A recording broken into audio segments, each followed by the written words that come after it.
আগের ব্লগে আমি তোমাদের বলেছিলাম যে আমি আমার হাজব্যান্ডের সাথে রিসেন্টলি কোয়ার্টারে শিফট করেছি। আর তোমরা সবাই জানো এখন এলপিজি ক্রাইসিস চলছে, তাই এখানে আমি মোস্টলি ইন্ডাকশনেই রান্নাগুলো করে থাকি। কিন্তু কখনো না কখনো তো সিলিন্ডার পাওয়া যাবেই, তাই আমি ফ্লিপকার্ট থেকে একটা অ্যাফোর্ডেবল প্রাইসের গ্যাস বার্নার অর্ডার করেছিলাম। আজ ওটাই পার্সেল এসেছে, তাই ভাবলাম তোমাদের সাথে ছোট্ট করে আনবক্সিংটাও শেয়ার করি। যদি তোমাদেরও দরকার হয় কমেন্টে লিংক লিখে দিও, আমি তোমাদেরকে এই লিংকটা পাঠিয়ে দেব।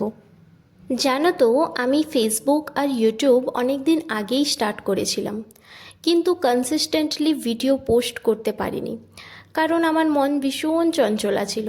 কখনো ইচ্ছে করতো, কখনো ভয়, কখনো আবার নিজের উপরেই ডাউট, কখনো শরীর খারাপ করতো তো 2-3 দিন পোস্টই করতাম না। তাই এইবারে কিন্তু পুরো প্রস্তুতি নিয়ে একদম মনকে স্ট্রং করে এই প্ল্যাটফর্মে নেমেছি। নতুন করে ফেসবুক পেজ ওপেন করেছি, ইউটিউব চ্যানেল ওপেন করেছি। তাই যারা যারা আমার ভিডিওটা দেখতে চাও প্লিজ আমাকে ফলো করে নিও, প্লিজ সাবস্ক্রাইব করে নিও।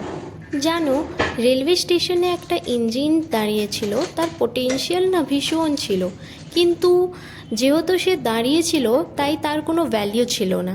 আর একটা ইঞ্জিন যেটা ট্রেনের সাথে অ্যাটাচ ছিল, তার পোটেনশিয়াল হয়তো সেই দাঁড়িয়ে থাকা ইঞ্জিনের তুলনায় কম, কিন্তু যেহেতু সে দাঁড়িয়ে থাকেনি, সে এগিয়ে গেছে, তার নেক্সট ডেস্টিনেশনে পৌঁছেছে সে।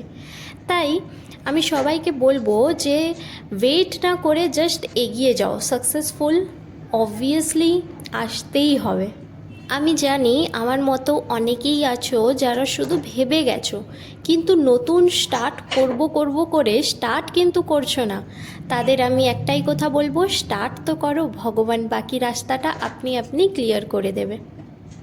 আমার এই নতুন ব্লগিং জার্নিতে যদি আমার সাথে থাকতে চাও তাহলে please follow, like, subscribe and share অবশ্যই করো। Tata, bye bye.